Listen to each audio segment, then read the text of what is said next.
आता बघा तुम्ही सगळेच होते इथे आणि त्या समोरच सादरीकरण सुरू होतं, त्यामुळे सगळी तयारी जी आहे प्रत्येक विभागाची त्याचा आढावा घेतलेला आहे आणि जवळपास यांना दरवर्षीचा आता वारकरी येतात, त्यांची गैरसोय होऊ नये यासाठी सगळं आपलं प्रशासन जे आहे ते पूर्ण सज्ज आहे. काही अडचणी असतील त्या देखील आपण दूर केलेल्या आहेत. कुठली गैरसोय होऊ नये हीच काळजी सगळ्यांना घेण्याच्या सूचना दिल्या. टीम वर्क म्हणून काम करतायत आणि त्यामुळे मला वाटतं ही आषाढीची वारी अतिशय सुरक्षित, स्वच्छ, निर्मळ आणि आरोग्यदायी होईल. सर, आपण 100-125 कोटीपेक्षा जास्त खर्च करताय, पण हे कामाची क्वालिटी राहिली जाते का, त्याचा उपयोग होतो का? तर बघा सर, एखादा अधिकारी किंवा काहीतरी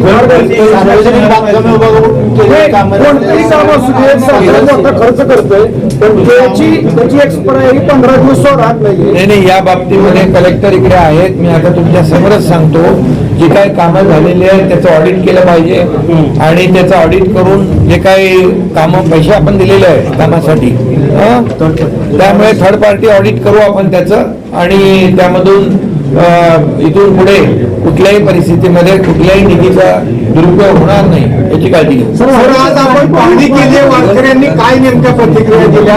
वारकरी आनंदात आहेत, खुश आहेत. फक्त ते ह्याच्यामध्ये गेलो होतो आम्ही आपल्या दर्शन रांगेमध्ये पत्रा शेडमध्ये, तर तिकडे त्यांनी सांगितलं आम्हाला थोडं बसायची व्यवस्था केली तर बरं पडेल. तर मंदिर व्यवस्थापन समितीला आम्ही सांगितलेलं आहे, तर ते ताबडतोबीने काही डेकोरेटर जे आहेत त्यांच्याशी बोलून ती व्यवस्था जी आहे ती करते. साहेब, आपण ॲम्ब्युलन्सची आवश्यकता होती, ती ॲम्ब्युलन्स पण त्यांना आपण त्या ठिकाणी ज्या काही मशिनरी लागणार आहेत, जेटिंग मशीन आहे, सक्शन मशीन आहे, ती देखील त्याची व्यवस्था करण्याच्या सूचना दिलेल्या आहेत इतर महापालिकांकडून.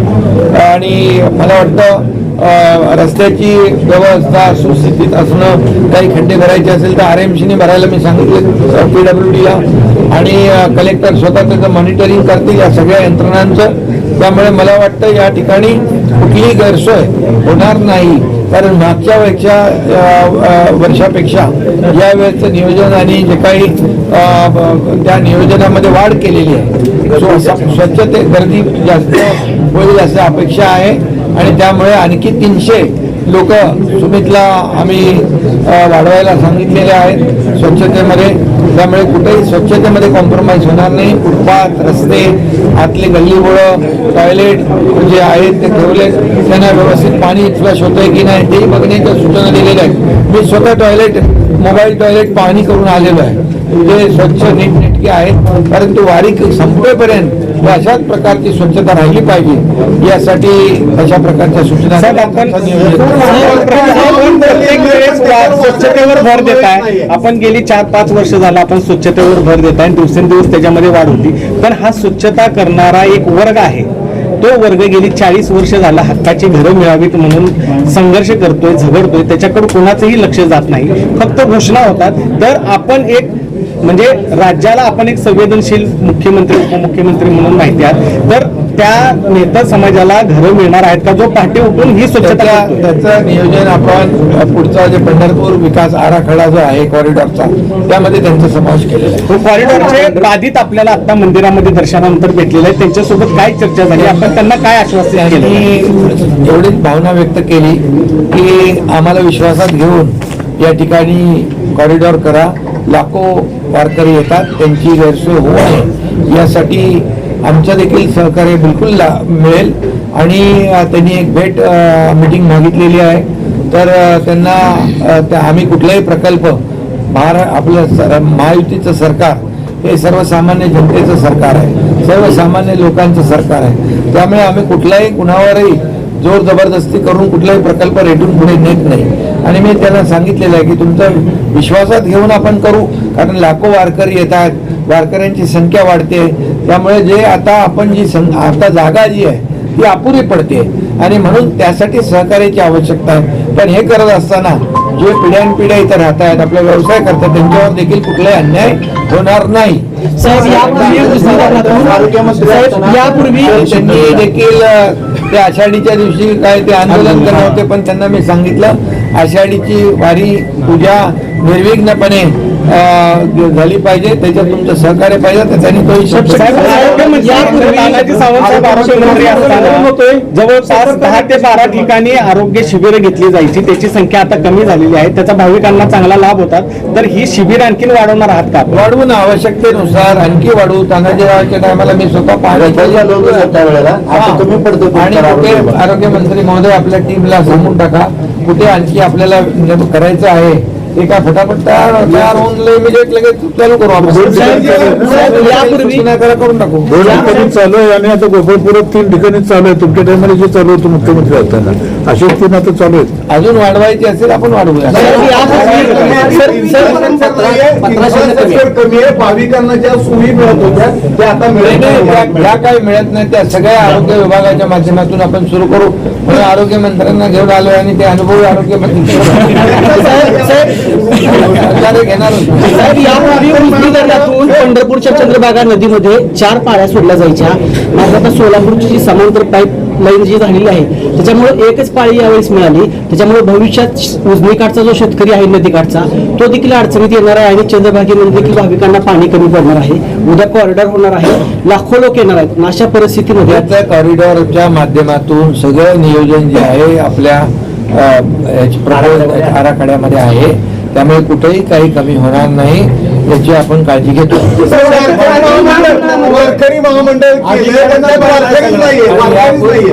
वारकरी महामंडळ केले, सगळं वारकरीच नाहीये. नुसतं वारकरी महामंडळ नाव आहे, अधिकारी नाहीये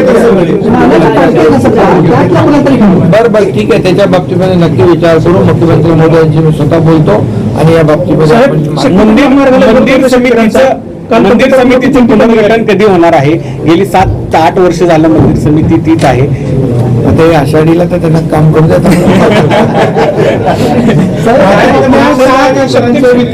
शक्तीपीठ महामार्गाविषयी साहेब, काल मोठी दिंडी निघाली शेतकऱ्यांची, 13 जिल्ह्यातून विरोध होतोय, तर सरकार काय घेतोय शक्तीपीठ? बघा, समृद्धी महामार्गाला देखील असा विरोध झाला होता, परंतु त्यानंतर लोकांना त्याचं महत्व पटलं. समृद्धी महामार्गामध्ये लोकांनी सहकार्य केलं. आता काही ठिकाणी विरोध होतोय, पण हा प्रकल्प जो आहे जिथं विरोध होतोय तिथून आम्ही काही त्याचा अलाइनमेंट चेंज करण्याचा देखील निर्णय घेतलेला आहे. परंतु जिथं लोकांना कळतंय की बाबा याचा फायदा होणार आहे तिथं लोक येत आहेत स्वतःहून पुढे. सर, राज्यातला सर्वात मोठा पक्ष आता आपला शिवसेना बनलेला आहे.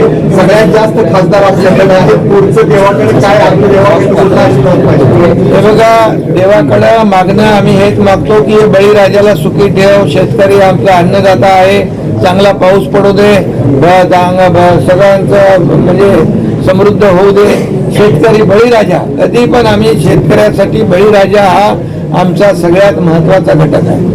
आणि म्हणून मी नेहमी म्हणतो सरकारच्या तिजोरीवर पहिला अधिकार बळीराजाचा आहे आणि त्याला सुखी करण्याचं साकडं घातलेलं आहे.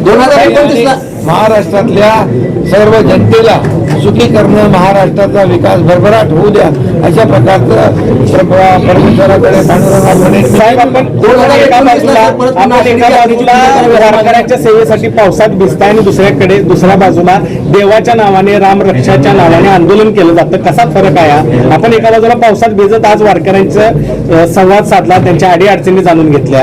रामरक्षा हे फक्त बेगडी प्रेम आहे, हा दिखावा आहे. ज्यांनी राम भक्ताला चोर म्हटलं, राम भक्ताला हरामखोर म्हटलं, आता राम रक्षा करायला लागले.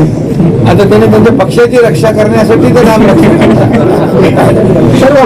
आज जास्ती काय कलेक्टर साहेबांनी VIP दर्शन बंदचा निर्णय घेतला, GR काढला. परंतु अनेक लोकप्रतिनिधी आग्रह करतात की आमच्या कार्यकर्त्यांना सोडा म्हणून. आज आपण उपमुख्यमंत्री असताना देखील मुखदर्शन घेतलं.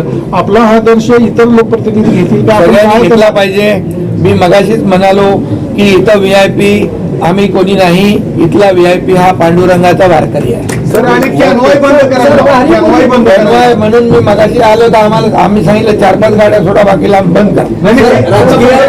अजून अडचणी कलेक्टर आहेत, कलेक्टर SP याचं मॉनिटरिंग करतील, ज्या माध्यमातून वारकऱ्यांना कुठली गैरसोय होणार नाही. मागच्या वेळेस आलो तर आम्ही ते बुलेट गेलो, आता गर्दी नव्हती जास्ती म्हणून आम्ही गाड्यांनी गेलो. परंतु कुठल्याही परिस्थितीमध्ये वारकऱ्याला त्रास होणार नाही, त्याची गैरसोय होणार नाही, जबाबदारी सरकारची आहे आणि प्रशासनाची आहे. ते आम्ही पार पाडू.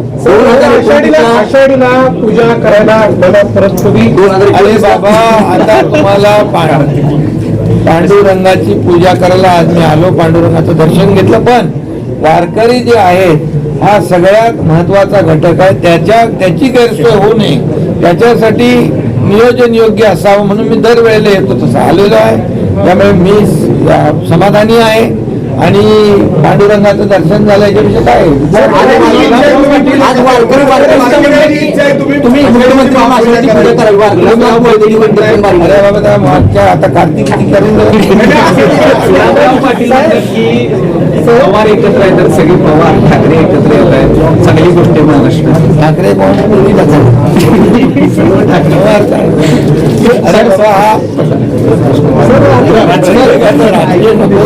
रमेश म्हात्रेंचा आज न्यायालयाने जामीन फेटाळला, अटक करा, समर्पण करा असं न्यायालयाने सांगितलं. पक्षाकडून न्यायालयाचा आदर केलेला आहे आणि त्यांनी न्यायालयाचा आदेश मानले. पक्षाकडून काय कारवाई होणार आहे? पक्षाकडून देखील स्वतः खासदार डॉक्टर श्रीकांत शिंदे यांनी त्यांच्या भावना व्यक्त केलेल्या आहेत आणि डॉक्टरांना मारहाण करणं याचं समर्थन कधीच शिवसेनेने केलं नाही, मी कधी करणार नाही. ताज्या घडामोडी जाणून घेण्यासाठी शिवशाही न्यूज यूट्यूब चॅनलला सबस्क्राईब करा. आपण हा व्हिडिओ फेसबुकवर पाहत असाल तर फेसबुक पेज फॉलो करा आणि शिवशाही न्यूज .com या आपल्या वेबसाईटलाही भेट द्या.